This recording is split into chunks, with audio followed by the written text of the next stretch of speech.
प्रस्तावना ध्यान की खोज में एक यात्री। ध्यान कोई मंजिल नहीं है, ये स्वयं जीवन को देखने का एक ढंग है। एक सुबह एक युवक कृष्णमूर्ति के पास आया। उसकी आंखों में थकान थी। वो वर्षों से खोज रहा था। उसने योग सीखा था, मंत्र जपे थे, प्राणायाम किया था, कई गुरुओं से मिला था, ध्यान के अनेक तरीके आजमाए थे। कुछ दिनों तक शांति मिलती, फिर वही बेचैनी लौट आती। वो बोला, मैं ध्यान करना चाहता हूँ, मुझे सिखाइए कि ध्यान कैसे किया जाता है। कृष्णमूर्ति ने उसकी ओर देखा, कुछ क्षण मौन रहे, फिर बोले, तुम ध्यान सीखना चाहते हो या शांति पाना चाहते हो? युवक चौंक गया। उसने पहले कभी दोनों में अंतर नहीं देखा था। कुछ देर बाद उसने कहा, शायद मैं अपने मन की अशांति से मुक्त होना चाहता हूं। कृष्णमूर्ति मुस्कुराए, तब तुम अभी ध्यान नहीं खोज रहे, तुम अशांति से भागने का उपाय खोज रहे हो। युवक शांत हो गया। उसे लगा जैसे किसी ने उसके भीतर छिपी हुई बात कह दी हो। कृष्णमूर्ति आगे बोले, मनुष्य ने ध्यान के अनगिनत तरीके बनाए हैं। किसी ने कहा सांस गिनो, किसी ने कहा मंत्र दोहराओ, किसी ने कहा किसी चित्र पर ध्यान टिकाओ, लेकिन क्या कभी तुमने ये पूछा कि ध्यान की आवश्यकता ही क्यों पड़ी? युवक ने सिर हिला दिया। नहीं, उसने केवल तरीकों की खोज की थी, प्रश्न की नहीं। कृष्णमूर्ति ने सामने खड़े एक वृक्ष की ओर संकेत किया। उस वृक्ष को देखो। युवक देखने लगा। कुछ क्षण बाद कृष्णमूर्ति ने पूछा, तुमने क्या देखा? युवक बोला, एक बड़ा पेड़। कृष्णमूर्ति ने पूछा, क्या वास्तव में पेड़ देखा या केवल पेड़ शब्द को पहचान लिया? युवक फिर मौन हो गया। कृष्णमूर्ति बोले, हम सोचते हैं कि हम जीवन को देख रहे हैं, लेकिन अधिकांश समय हम केवल अपनी स्मृतियों, धारणाओं और शब्दों को देख रहे होते हैं। ध्यान वहीं से शुरू होता है जहां पहली बार देखने वाला सचमुच देखना शुरू करता है। युवक ने पूछा, तो क्या ध्यान बैठकर आंखें बंद करना नहीं है? कृष्णमूर्ति ने धीरे से कहा, यदि ध्यान केवल बैठने तक सीमित है तो वो जीवन से अलग हो गया। ध्यान तब भी है जब तुम पक्षियों का स्वर सुनते हो, जब तुम किसी से बिना निष्कर्ष के बात सुनते हो, जब तुम अपने क्रोध को बिना दबाए देखते हो, जब तुम सूर्यास्त को बिना नाम दिए निहारते हो। कृष्णमूर्ति की पुस्तक ध्यान में बार बार यही बात आती है कि ध्यान कोई तकनीक नहीं, बल्कि अपने भीतर और बाहर घट रही हर बात के प्रति बिना चयन की सजगता है। युवक ने फिर पूछा, क्या इसका अर्थ है कि मुझे पूरे दिन अपने मन को देखना होगा? कृष्णमूर्ति मुस्कुराए, नहीं। यदि तुम पूरे दिन अपने मन को देखने की कोशिश करोगे तो संभव है तुम जीवन को ही खो बैठो। ध्यान मन को घूरते रहना नहीं है, ध्यान जीवन के प्रति जागना है। कुछ देर दोनों मौन बैठे रहे। हवा चल रही थी। दूर किसी पक्षी की आवाज आई। कृष्णमूर्ति बोले, सुनो। इस बार युवक ने केवल सुना। कुछ क्षणों के लिए उसने न पक्षी का नाम लिया, न उसकी जाति सोची। केवल ध्वनि थी और सुनना था। कृष्णमूर्ति ने धीरे से कहा, यहीं से ध्यान की यात्रा आरंभ होती है। योजक चिन्ह, योजक चिन्ह, योजक चिन्ह। इस पुस्तक के बारे में, ये पुस्तक ध्यान सिखाने की पुस्तक नहीं है। ये किसी विधि, मंत्र या तकनीक का संग्रह नहीं है। यह उस मन की खोज है जो बिना भय के देख सके, जो बिना चयन के सुन सके, जो बिना भागे अपने को समझ सके, और जो मौन को पैदा न करे बल्कि मौन को घटित होने दे। हम इस यात्रा में कृष्णमूर्ति के मूल संदेश के प्रति निष्ठावान रहेंगे, लेकिन भाषा सरल होगी, उदाहरण जीवन से होंगे, और हर अध्याय के अंत में एक छोटा आज का प्रयोग होगा। साथ ही एक और बात हमारी इस यात्रा को विशेष बनाएगी, क्योंकि तुमने पहले साझा किया है कि कभी कभी ध्यान स्वयं तुम्हारे लिए ओसीडी की नई वृत्ति बन जाता है। इसलिए हर अध्याय में हम ये भी देखेंगे कि कृष्णमूर्ति की वास्तविक शिक्षा क्या है और कहाँ मन उसे एक नई मानसिक आदत या कंपल्शन में बदल सकता है। ये यात्रा ध्यान करने की नहीं, ध्यान को समझने की यात्रा है। अध्याय 1 ध्यान क्या नहीं है। सत्य तक पहुंचने का कोई मार्ग नहीं है, उसी प्रकार ध्यान तक पहुंचने का भी कोई मार्ग नहीं है। एक सुबह एक युवक जल्दी जल्दी चलता हुआ कृष्णमूर्ति के पास पहुंचा। उसके हाथ में एक डायरी थी। उसने उत्साह से कहा, मैंने पिछले 3 वर्षों में ध्यान की बहुत सी विधियां सीख ली है। कृष्णमूर्ति ने पूछा, अच्छा, कौन कौन सी? युवक ने गर्व से कहना शुरू किया। सुबह आधा घंटा सांस पर ध्यान करता हूँ, फिर मंत्र जप करता हूँ। रात को 30 मिनट मौन बैठता हूँ। हर घंटे 5 मिनट अवेयरनेस करता हूँ। मैंने मोबाइल में रिमाइंडर भी लगा रखे हैं कि कहीं ध्यान छूट न जाए। वो बोलता ही गया। कृष्णमूर्ति शांत होकर सुनते रहे। फिर उन्होंने केवल एक प्रश्न पूछा, क्या इन सबके बाद तुम्हारा मन वास्तव में शांत हो गया? युवक चुप हो गया। कुछ क्षण बाद उसने धीरे से कहा, नहीं। अब तो मुझे डर रहता है कि कहीं मेरा ध्यान टूट न जाए। कृष्णमूर्ति ने मुस्कुराकर कहा, देखो, तुमने ध्यान को भी एक उपलब्धि, अचीवमेंट बना लिया है। उन्होंने पास रखी एक छोटी सी चिड़िया की ओर इशारा किया। वो चिड़िया डाल पर बैठी थी, कुछ देर चहकी, फिर उड़ गई। कृष्णमूर्ति ने पूछा, क्या उसने उड़ने की कोई तकनीक याद की? युवक मुस्कुराया, नहीं। क्या उसने उड़ने का कोई लक्ष्य बनाया? नहीं। फिर भी वो पूरी तरह उड़ रही थी। कृष्णमूर्ति बोले, मनुष्य हर सुंदर चीज को तकनीक बना देता है, प्रेम को नियम बना देता है, करुणा को आदर्श बना देता है, और ध्यान को अभ्यास बना देता है। युवक ने पूछा, तो क्या ध्यान का अभ्यास करना गलत है? कृष्णमूर्ति ने उत्तर दिया, गलत या सही का प्रश्न नहीं है। प्रश्न ये है कि जो अभ्यास से मिलता है, क्या वो अभ्यास पर ही निर्भर नहीं रहेगा? कुछ देर मौन रहा। फिर कृष्णमूर्ति बोले, यदि तुम प्रतिदिन मंत्र दोहराकर शांत होते हो, तो वो शांति मंत्र पर निर्भर है। यदि किसी दिन मंत्र न मिला, तो क्या शांति भी चली नहीं जाएगी? युवक ने पहली बार इस दृष्टि से सोचा। कृष्णमूर्ति ने आगे कहा, ध्यान वो नहीं जो किसी सहारे पर टिका हो। ध्यान वो है जो सहारों को समझकर उनसे मुक्त हो जाए। उनकी पुस्तक ध्यान में भी यही बात बार बार आती है कि मनुष्य ने संघर्ष से बचने के लिए अनेक प्रकार के ध्यान बनाए हैं, लेकिन यदि ध्यान इच्छा, उपलब्धि या किसी विधि पर आधारित है, तो वो अभी भी मन की सीमाओं के भीतर ही रहता है। युवक ने पूछा, तो क्या मुझे सारी विधियां छोड़ देनी चाहिए? कृष्णमूर्ति ने तुरंत कहा, मैं तुम्हें कुछ छोड़ने के लिए नहीं कह रहा। मैं केवल इतना कह रहा हूं कि पहले देखो, तुम विधि का उपयोग क्यों कर रहे हो? क्या इसलिए कि तुम सत्य जानना चाहते हो, या इसलिए कि तुम बेचैनी से बचना चाहते हो? युवक के भीतर जैसे कुछ खुलने लगा। उसे पहली बार लगा। वो ध्यान नहीं खोज रहा था, वो केवल शांति का अनुभव खोज रहा था। कृष्णमूर्ति बोले, जब मन किसी अनुभव की तलाश में होता है, तब वो ध्यान में नहीं होता। वो खोज में होता है, और खोजने वाला वही पुराना मन है, जो हमेशा कुछ पाना चाहता है। उन्होंने एक सूखे पत्ते को उठाया। हवा आई, पत्ता अपने आप उड़ गया। कृष्णमूर्ति बोले, क्या हवा को चलाने के लिए किसी ने प्रयास किया? नहीं। ठीक वैसे ही ध्यान भी बुलाने से नहीं आता। जब मन अपनी भाग दौड़ को समझ लेता है, तो ध्यान वैसे ही प्रकट होता है जैसे खुली खिड़की से आती हुई हवा। यह उपमा स्वयं कृष्णमूर्ति अपनी पुस्तक में देते हैं। ध्यान को आमंत्रित नहीं किया जा सकता। वह तब आता है जब मन उसे पकड़ने का प्रयास नहीं कर रहा होता। युवक ने धीरे से पूछा, तो ध्यान की शुरुआत कहाँ से होती है? कृष्णमूर्ति बोले, ध्यान की शुरुआत किसी विधि से नहीं। ध्यान की शुरुआत स्वयं को समझने से होती है। आज का प्रयोग, आज कोई नई ध्यान विधि मत अपनाना, केवल एक बात देखना। जब तुम ध्यान करना चाहते हो, तो उस क्षण तुम्हारे भीतर क्या चल रहा होता है?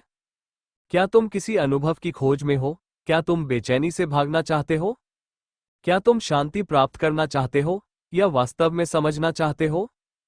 इसका उत्तर मत गढ़ना, केवल देखना। ओसीडी के लिए विशेष सावधानी। यदि पढ़ते पढ़ते मन कहे, ग्रेटर देन, अब मुझे बिल्कुल सही तरीके से ध्यान करना है, तो मुस्कुरा देना। उसी क्षण मन ने फिर ध्यान को एक परियोजना, प्रोजेक्ट बना दिया है। कृष्णमूर्ति की दिशा बिल्कुल विपरीत है। वे कहते हैं, पहले मन की इस प्रवृत्ति को देखो कि वो हर चीज को उपलब्धि में बदल देता है। यही देखना ध्यान की पहली सीढ़ी नहीं, ध्यान का पहला स्पर्श है। अध्याय 2। ध्यान क्या है? ध्यान कोई क्रिया नहीं, बल्कि देखने की एक ऐसी गुणवत्ता है जिसमें मैं बीच में नहीं आता। एक दिन वही युवक फिर कृष्णमूर्ति के पास आया। इस बार उसके चेहरे पर पहले जैसी बेचैनी नहीं थी। वो कुछ देर चुप बैठा रहा, फिर बोला, अब मुझे थोड़ा समझ आने लगा है कि ध्यान क्या नहीं है। लेकिन ध्यान वास्तव में है क्या? कृष्णमूर्ति ने उत्तर नहीं दिया। उन्होंने सामने फैले आकाश की ओर देखा। सुबह का समय था। हल्की हवा चल रही थी। पेड़ों की पत्तियां धीरे धीरे हिल रही थीं। दूर कहीं कोयल बोल रही थी। कुछ मिनट बीत गए। युवक बेचैन होने लगा। आखिर उसने पूछा, क्या आप मेरा प्रश्न भूल गए? कृष्णमूर्ति मुस्कुराए। नहीं, मैं तुम्हें उत्तर नहीं दे रहा था। मैं चाहता था कि तुम देखो। युवक ने चारों ओर देखा। पेड़, आकाश, हवा, धूप, सब कुछ पहले जैसा ही था, लेकिन इस बार उसने उन्हें थोड़ा अलग ढंग से देखा। कृष्णमूर्ति बोले, जब तुम सचमुच देख रहे थे, क्या उस समय तुम ध्यान के बारे में सोच रहे थे? युवक ने कहा। नहीं। क्या तुम ये जांच रहे थे कि तुम सही देख रहे हो? नहीं। क्या तुम किसी अनुभव को पकड़ना चाह रहे थे? नहीं। कृष्णमूर्ति ने कहा, यही ध्यान की पहली सुगंध है। युवक ने आश्चर्य से पूछा, सिर्फ देखना, क्या वही ध्यान है? कृष्णमूर्ति बोले, नहीं, सिर्फ आंखों से देखना नहीं, पूरे अस्तित्व से देखना। उन्होंने एक फूल उठाया। पूछा, जब तुम इस फूल को देखते हो तो क्या होता है? युवक बोला, मैं सोचता हूं, ये गुलाब है, बहुत सुंदर है, काश इसे अपने घर ले जाऊं। कृष्णमूर्ति ने कहा, देखो, तुमने फूल को केवल एक क्षण देखा, बाकी समय तुम अपने विचारों को देख रहे थे।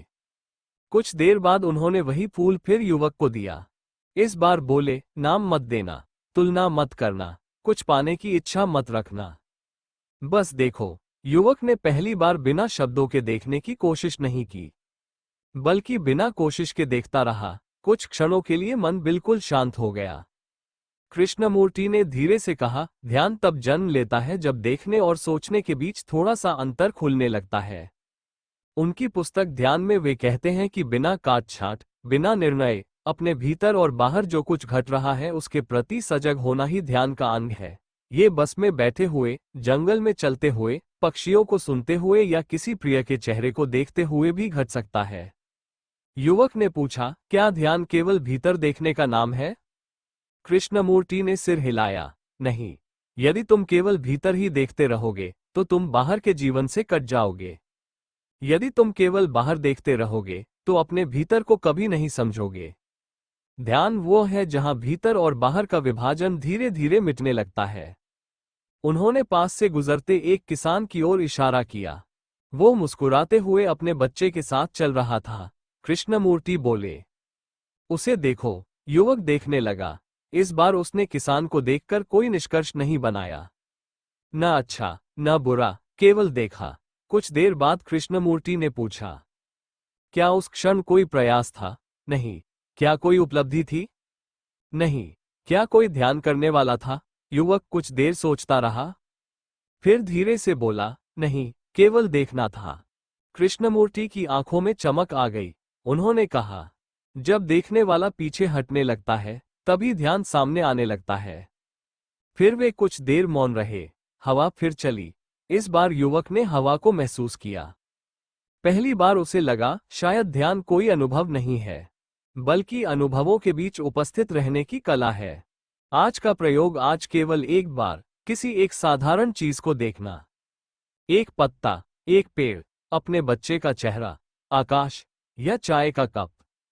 उसे तुरंत नाम देने की जल्दी मत करना, बस कुछ क्षण उसके साथ रहना। यदि विचार आ जाएं, उन्हें हटाना नहीं, उन्हें भी देख लेना। ओसीडी के लिए विशेष सावधानी, यदि मन कहे ग्रेटर देन, मुझे बिना विचार के देखना है, तो समझ लेना ये फिर मन का नया लक्ष्य बन गया।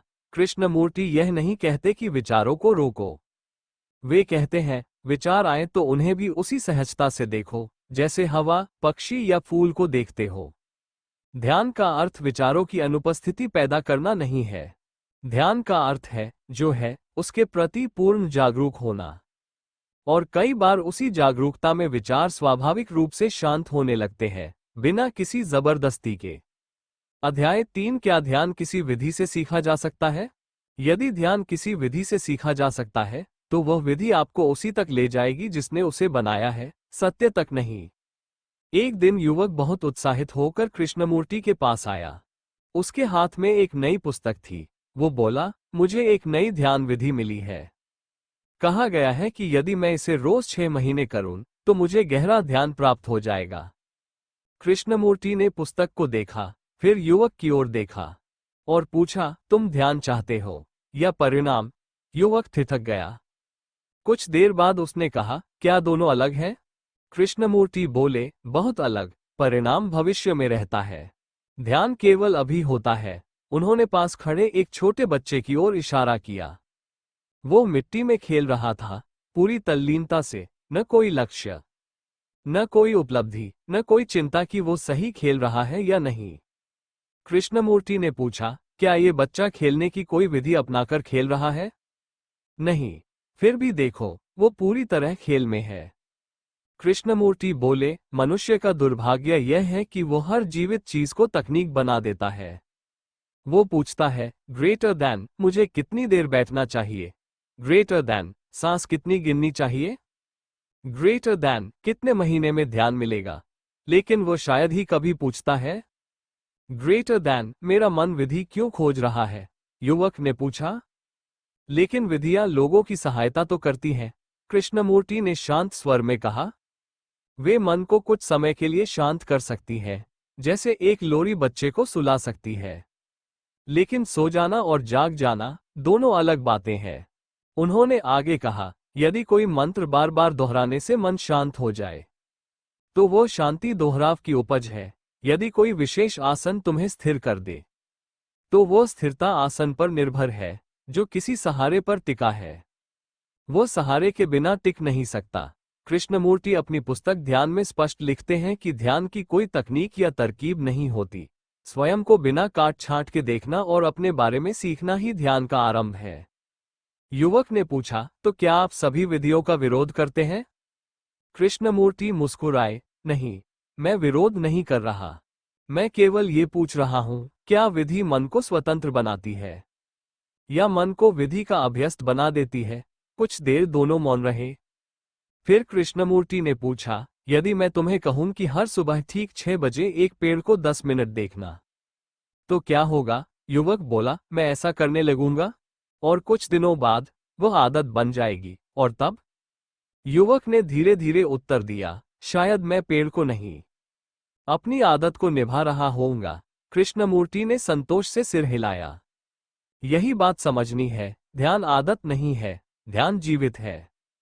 और जो जीवित है, उसे किसी ढांचे में कैद नहीं किया जा सकता। युवक ने पूछा, तो फिर मैं क्या करूं? कृष्णमूर्ति बोले, जब तुम विधि खोजते हो, उसी खोज को देखो।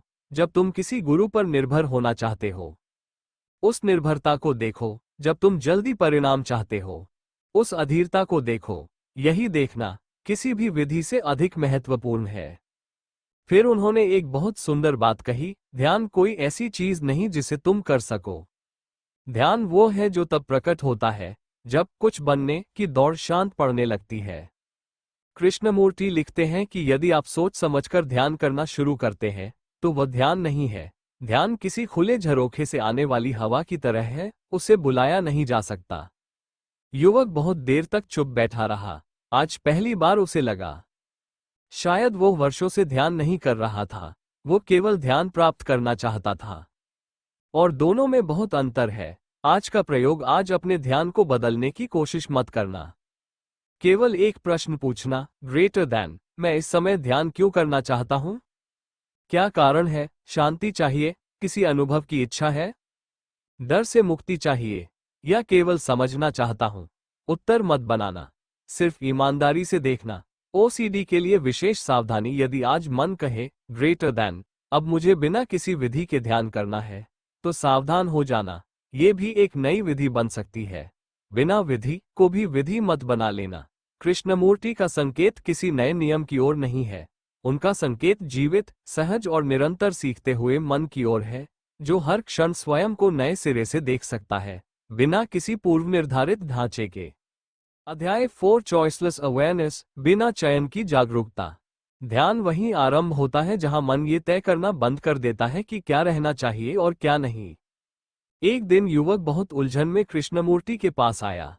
उसने कहा, अब मैं ध्यान की कोई विधि नहीं करता, मैं केवल अपने मन को देखता हूं। लेकिन एक नई समस्या खड़ी हो गई है। कृष्णमूर्ति ने पूछा, क्या? युवक बोला, कुछ विचार अच्छे लगते हैं, उन्हें मैं रहने देता हूँ। कुछ बुरे लगते हैं, उन्हें हटाना चाहता हूँ। कुछ विचारों से डर लगता है, कुछ भावनाओं से भागना चाहता हूँ। तो क्या मुझे सब कुछ स्वीकार कर लेना चाहिए? कृष्णमूर्ति ने धीरे से कहा, मैंने स्वीकार करने के लिए भी नहीं कहा। युवक चौंक गया। तो फिर क्या करूं? कृष्णमूर्ति उसे बगीचे में ले गए। दोनों एक पेड़ के नीचे बैठ गए। तेज हवा चल रही थी। सूखे पत्ते भी गिर रहे थे, हरे पत्ते भी हिल रहे थे। दूर बच्चे खेल रहे थे, कहीं कुत्ता भौंक रहा था। कृष्णमूर्ति ने पूछा, क्या हवा चुन रही है कि किस पत्ते को छुए और किसे नहीं? नहीं। क्या आकाश चुनता है कि किस बादल को आने दे और किसे नहीं? नहीं। फिर मन ही क्यों हर क्षण चुनता रहता है? युवक चुप हो गया। उसे लगा वो अपने भीतर भी यही कर रहा है। हर विचार को तुरंत नाम दे देता है। अच्छा, बुरा, आध्यात्मिक, गलत, जरूरी, खतरनाक। कृष्णमूर्ति बोले, यही चयन, चॉइस, संघर्ष की शुरुआत है। जैसे ही तुम कहते हो ग्रेटर दैन, यह विचार नहीं होना चाहिए, उसी क्षण संघर्ष पैदा हो जाता है। युवक ने पूछा, तो क्या मैं क्रोध आने पर भी कुछ न करूं? कृष्णमूर्ति बोले, पहले क्रोध को पूरा देखो, उसे बदलने की जल्दी मत करो। जो तुम पूरी तरह देख लेते हो, उसे समझना शुरू कर देते हो। जिससे तुम भागते हो, वो बना रहता है। कृष्णमूर्ति बार बार कहते हैं कि जो है से ध्यान हटाकर उसे किसी आदर्श में बदलने का प्रयास ही संघर्ष है। पहले जो है को बिना भागे देखना आवश्यक है। युवक ने फिर पूछा, लेकिन यदि कोई डरावना विचार आए? कृष्णमूर्ति ने पास बहती नदी की ओर इशारा किया। उस नदी को देखो। पानी में पत्ते भी बह रहे थे, लकड़ियां भी, फूल भी, कूड़ा भी, लेकिन नदी किसी को रोक नहीं रही थी। कृष्णमूर्ति बोले, जागरूकता नदी जैसी है, वो किसी विचार को पकड़ती नहीं, किसी विचार को धक्का भी नहीं देती, वो केवल देखती है। युवक ने धीरे से पूछा, क्या यही चॉइसलेस अवेयरनेस है? कृष्णमूर्ति ने उत्तर दिया, हाँ, जब देखने में चुनाव नहीं रहता, तभी देखने की गहराई प्रकट होती है। कुछ देर दोनों मौन बैठे रहे। एक विचार आया, चला गया। एक पक्षी उड़ा, गायब हो गया। हवा चली, फिर शांत हो गई। युवक पहली बार समझने लगा, जागरूकता का अर्थ विचारों को रोकना नहीं है, उनके साथ बह जाना भी नहीं है, बल्कि उन्हें आते जाते देखना है। फिर उसने एक और प्रश्न पूछा, क्या मुझे हर समय जागरूक रहना चाहिए? कृष्णमूर्ति मुस्कुराए, देखो, यदि तुम हर समय जागरूक रहने का लक्ष्य बना लोगे, तो जागरूकता फिर एक अभ्यास बन जाएगी। सच्ची जागरूकता किसी लक्ष्य से पैदा नहीं होती, वो तब जन्म लेती है जब मन वास्तव में जानना चाहता है कि इस क्षण क्या घट रहा है। युवक ने गहरी सांस ली। आज पहली बार उसे लगा, जागरूकता कोई बोझ नहीं है, वो देखने की स्वतंत्रता है। आज का प्रयोग, आज दिन में केवल एक बार। जब कोई भावना उठे, क्रोध, डर, खुशी, बेचैनी, तो तुरंत उसे बदलने की कोशिश मत करना। सिर्फ मन ही मन कहना, ग्रेटर दैन, ये भी अभी मेरे अनुभव का हिस्सा है, और कुछ क्षण उसे देखना। ओसीडी के लिए विशेष सावधानी। यह अध्याय तुम्हारे लिए विशेष रूप से महत्वपूर्ण है। ओसीडी अक्सर चॉइसलेस अवेयरनेस को भी इस तरह बदल सकती है। क्या मैं सच में बिना चयन देख रहा हूं? क्या मैंने उस विचार को थोड़ा दबा दिया? क्या मेरी अवेयरनेस शुद्ध थी? मुझे हर विचार को बराबर देखना चाहिए? यदि ऐसा होने लगे, तो समझना कि अब देखने की बजाय मन जांच, चेकिंग करने लगा है। कृष्णमूर्ति की जागरूकता सेल्फ मॉनिटरिंग नहीं है, वो हर क्षण अपनी अवेयरनेस को मापना नहीं है। वो केवल इतना है जो इस समय उपस्थित है, उसे बिना निर्णय, बिना भागे और बिना उसे सही बनाने की कोशिश किए देखना। यही चॉइसलेस अवेयरनेस की शुरुआत है। अध्याय 5 देखने वाला ही देखा जाने वाला है। जब तक देखने वाला स्वयं को अलग मानता है, तब तक संघर्ष समाप्त नहीं होता। युवक अब नियमित रूप से कृष्णमूर्ति के पास आने लगा था। एक दिन उसने कहा, अब मैं अपने विचारों को देख लेता हूं। क्रोध आता है तो उसे भी देखता हूं, डर आता है तो उसे भी देखता हूं। लेकिन एक बात समझ नहीं आती। कृष्णमूर्ति ने पूछा, क्या? युवक बोला, जो देख रहा है, वह कौन है? कृष्णमूर्ति कुछ क्षण मौन रहे, फिर बोले, जब तुम कहते हो ग्रेटर दैन, मैं अपने क्रोध को देख रहा हूं। तो यह मैं कौन है? युवक ने तुरंत उत्तर दिया, मैं जो देख रहा हूं। कृष्णमूर्ति मुस्कुराए, क्या वह मैं स्मृति से अलग है? युवक चुप हो गया। कृष्णमूर्ति ने पूछा, तुम्हारा नाम किसने दिया? मेरे माता पिता ने। तुम्हारी भाषा? समाज से सीखी। तुम्हारे विचार? अनुभवों से बने। तुम्हारे विश्वास, पालन पोषण और अनुभव से? फिर कृष्णमूर्ति ने पूछा, तो जो कह रहा है ग्रेटर दैन मैं देख रहा हूं, क्या वह भी इन्हीं स्मृतियों, अनुभवों और पहचानों से बना नहीं है? युवक पहली बार गहराई से सोचने लगा। उसे महसूस हुआ, जो मैं अपने विचारों को देख रहा था, वह भी तो विचारों का ही एक हिस्सा है। कृष्णमूर्ति ने कहा, यही सबसे सूक्ष्म भ्रम है। विचार स्वयं को दो भागों में बांट लेता है। एक भाग कहता है ग्रेटर दैन मैं हूं, दूसरा भाग कहता है ग्रेटर दैन ये मेरे विचार है। फिर पहला भाग दूसरे को बदलने की कोशिश करता है। उन्होंने जमीन पर एक वृत्त बनाया, फिर उसी वृत्त के भीतर एक छोटा सा वृत्त बनाया।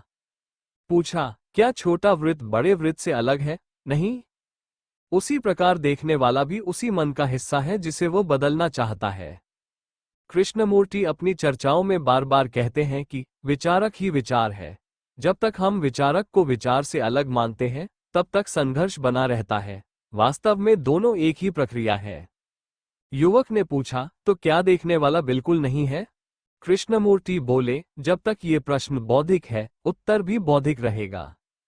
इसे अभी अपने भीतर देखो। उसी समय युवक के मन में एक विचार उठा, ग्रेटर दैन मुझे शांत होना चाहिए। तुरंत दूसरा विचार आया, ग्रेटर दैन नहीं, केवल देखो।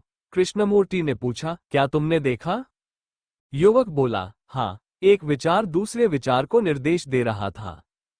कृष्णमूर्ति ने कहा, यही है देखने वाला। वो कोई अलग सत्ता नहीं है, वह भी विचार का ही एक नया रूप है। कुछ देर दोनों मौन बैठे रहे।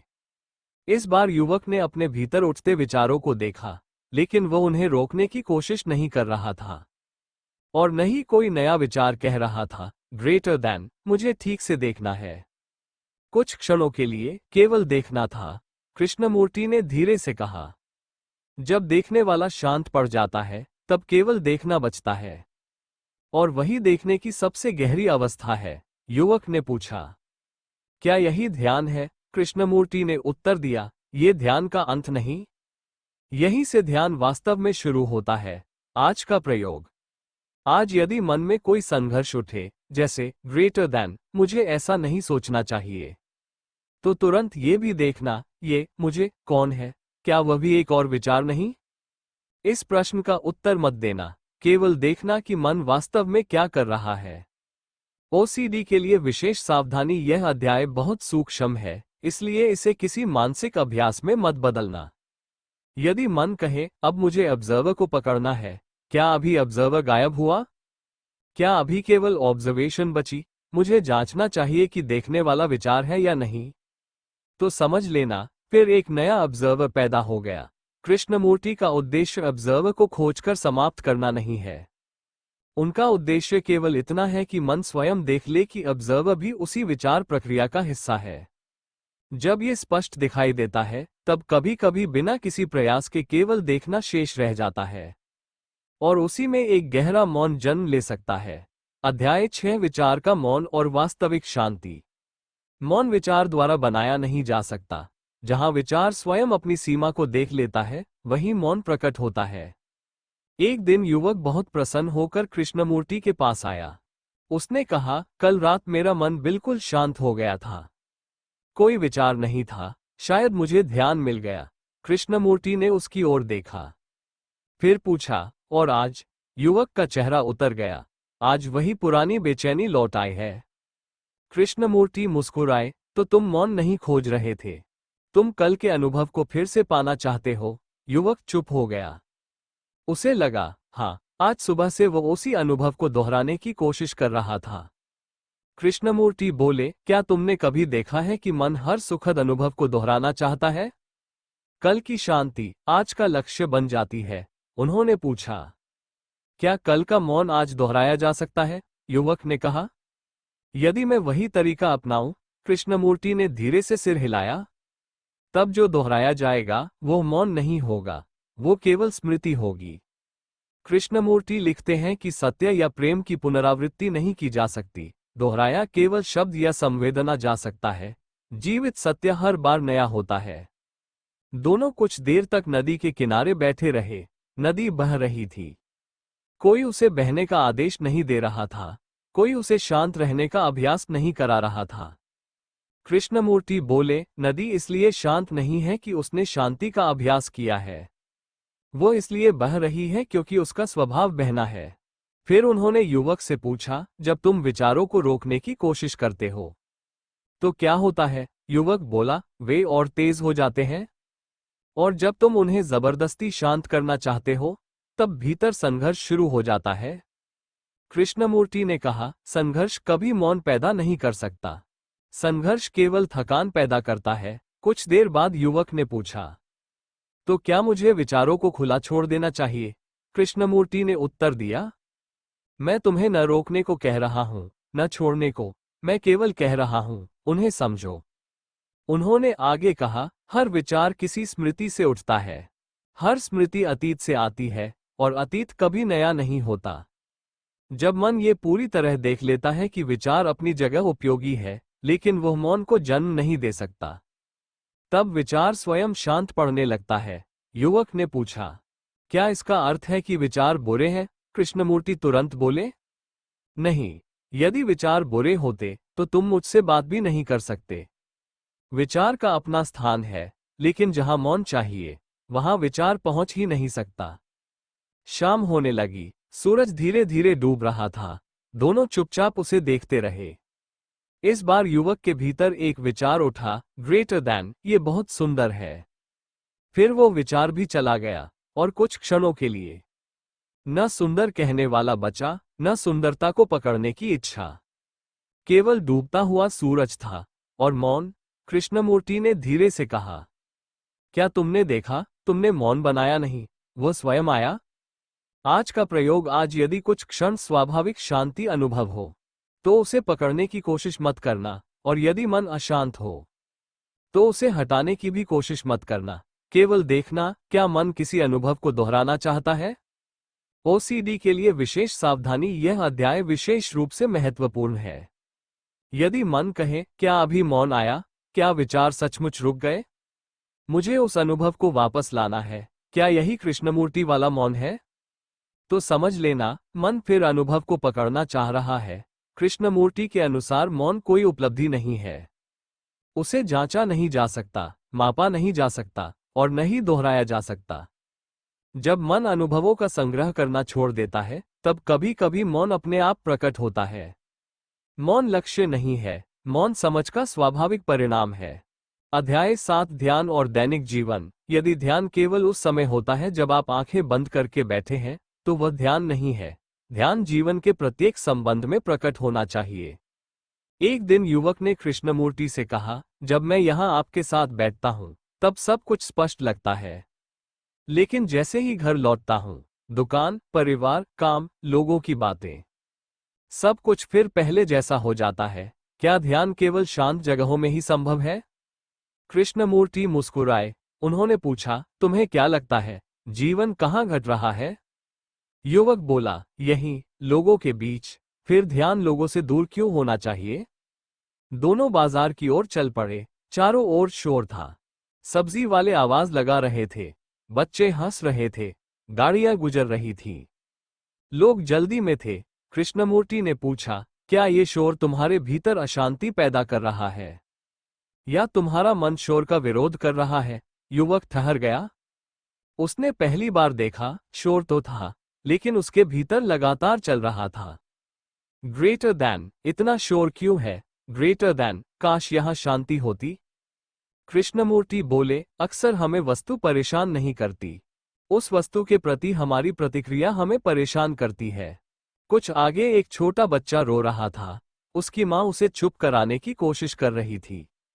युवक बोला, बेचारा बच्चा।